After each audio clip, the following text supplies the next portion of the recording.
Hello, everyone. Welcome to the Y&E podcast. Thank you for joining us.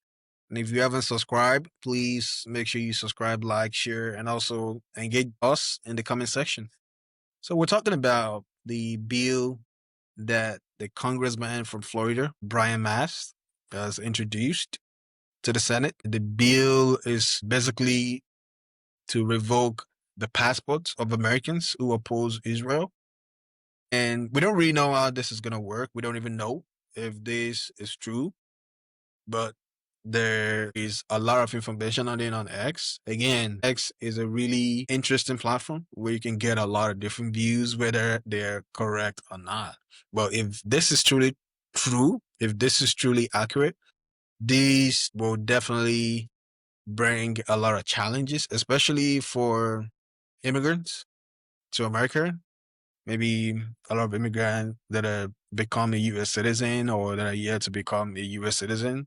We've seen that the Department of State has revoked visas for immigrants coming to the U.S., maybe for study or for business based on their political views. And I think we've talked about something similar in the past where, we talked about if you're a student in the U.S., you be involved in political activism, especially if you're not a citizen yet. Should you, be discussing political activities, not just only on campus, should you be discussing it in general? I would definitely aid to, put out any incorrect information out there. But do want to let you know that there's definitely something out there about this bill. And if this is true, this will definitely cause a lot of havoc, especially in the immigrant communities. But if you're saying you're going to withdraw U.S. passports from Americans, really didn't say they're going to withdraw it from immigrant Americans, but they're saying they're going to withdraw U.S. passport from Americans. What does that mean? Where would that put people that were born in the U.S.? Are you going to send them out of the country, or are you going to take away their access to be able to get an international passport to be able to travel? But I would imagine that they want to focus on terrorist organizations or people that are causing havoc in the country, people that are causing a division in the country. Maybe this would be a good policy for them. But what do you think about this subject? For me, I'm really surprised. I was surprised when I saw it. I don't even know what to make of this because this is definitely anti-people's bill, and this is against freedom of speech, against free speech. Um, for a very long time, America has been known to be a country of freedom, so to speak. But recently, our freedom has been under attack. Maybe due to the makeup of the White House and then the cabinet. And it's even more surprising that all of this, Marco Rubio is pushing this. Marco Rubio parents immigrants, so how he's trying to push all of this. And meanwhile, when he was in the House, before he became Secretary of State, he didn't really push for these things. And all of a sudden, he's pushing for all of this. And then I really want to ask, what is really their business with Israel? Why are they always catering for Israel? I think Israel is another country like that. It's not an extension of America. So for them to be coming up with this bill, I think is just ridiculous. And just like you asked, so if somebody born and raised in America is attacking or trying to understand anything about Israel or criticizing Israel, so what is going to be the fate of that person? They go deny the person citizenship or go drop the person off in another country. I think from all intent and purposes, I think this is basically to get immigrants, whether you are a citizen, you are a green card holder, you are a visitor. I think this is essentially just for the immigrants. So if you say what they don't like about Israel, if you do what they don't like about Israel, they can definitely, revoke your visa or, just take your passport or refuse your renewal or passport renewal. So all we can do now is just to pray and hope that this thing doesn't get through the house, they don't pass it. It's just, let it just die natural death and that be it. That makes sense. And I know in Nigeria or maybe even in the US, they say I think it's in Nigeria. They say freedom of speech is guaranteed, but freedom after speech isn't guaranteed. So it looks like that's the case, you know. You have the freedom to say whatever you want to say, but at the same time, what happens after you've said the things you've said?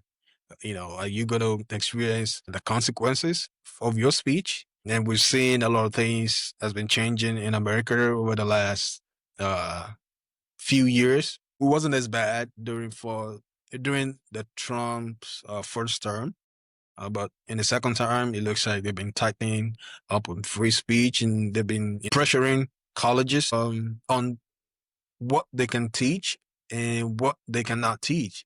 If you're getting aid from the government, if you're getting any form of support from the government is basically telling them, hey, this is what you're allowed to teach. This is what you're not allowed to teach. And I know over the last few years, there were political topics like critical race theory. There are other subjects that are being taught in colleges that the current administration is not supporting. So it looks like maybe they're trying to rewrite history of what happened and they're trying to reduce talks on previous actions in America, like slavery and changing stories and writing histories.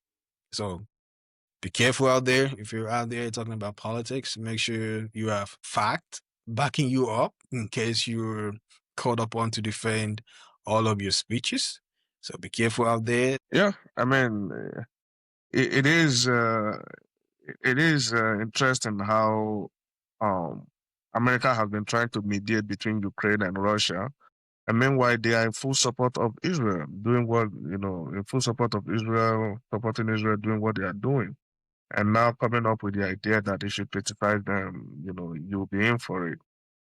That's just a double standard, and this is not what This is not the America people used to know, and it's quite interesting that a lot has been changing. Um, right from Trump 2.0. Trump 1.0 was from everything that is happening in 2.0, it looks like 1.0 was a joke. He wasn't really ready for us. So, and I think he tricked us into voting for him, and now it looks like he's turning everything upside down. But all I can say is just hope and pray, and then maybe stay off from political discussions. If you don't have facts to back up your claim, make sure you don't say it. They're not trying to tell you not to say your mind, but the consequences of saying your mind is for you to bear. So after speaking, we're ready to stand the consequences. But regardless, let's just pray that this thing doesn't pass. It's just a bill right now. It's not a law yet. Let's just hope it doesn't pass. And it will be interesting, and that God willing and God keep us alive so that we will not be here to see or to watch Marco Rubio defend all of this, his stance after their presidency. Maybe he will run for president. It will be interesting to watch him defend all of this. Yeah, that makes sense. I don't think the folks that voted for Trump, I don't think Trump tricked them. I know a lot of people were saying he knew about Project 2025 and he said he didn't know anything about it. But based on everything he was saying on the campaign, the Project 2025 was part of his campaign slogan and campaign talks. So I don't think Trump tricked anyone. But it is what it is. You know, Trump is there. We're going to be experiencing this for the next 3 years and some change. And hopefully things will start to change in the midterm if people still want Democrats to represent them. But if not, the Republicans, the Trump administration will continue to do what they've been doing. Right now, if they really want to take care of all the Americans, I know they talk about American first, and they want to truly take care of the Americans. They have all the resources they need. They have the numbers in the Senate. They have the numbers in the House of Reps. They have the numbers even in the Supreme Court. So if they're truly interested in changing the lives of an average American, if they're truly interested in making things better for people and not just for big businesses, this is the opportunity for them to do it. If they really want to lower the prices of drugs, want to make healthcare accessible for everybody across the country, this is the right time to do it. But they're just 9 months into the second term, so we'll see if those changes are going to come. But based on the big beautiful bill, we don't think it's coming anytime soon. Let's just hope and pray and continue to speak up and make sure that our rights are not taken away. Yeah. So to bring it to close, this is not just about Israel. If you are commenting on Charlie Cox's death, be very careful how you comment, even on social media, even on commentary. Be very careful because they are essentially firing people. Companies are firing people for having a, disagreeing with their rhetoric about his death. So if you work for anybody, just be careful.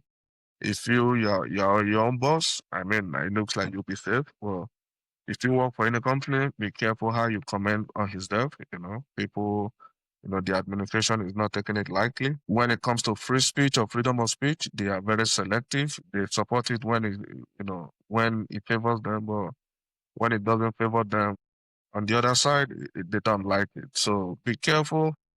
This evening, I saw a post on I think it was on Instagram where Ted Cruz was basically using paint to cover up some graffiti, that they painted in reference to Charlie Kirk. And so, if you are making comments, you are making commentary, you are commenting on social media, just be careful. If you still love that your job, be very careful. These people are out to get people that do not agree with them. So thank you for listening, and we would like to see what you think in the comment section. Thank you.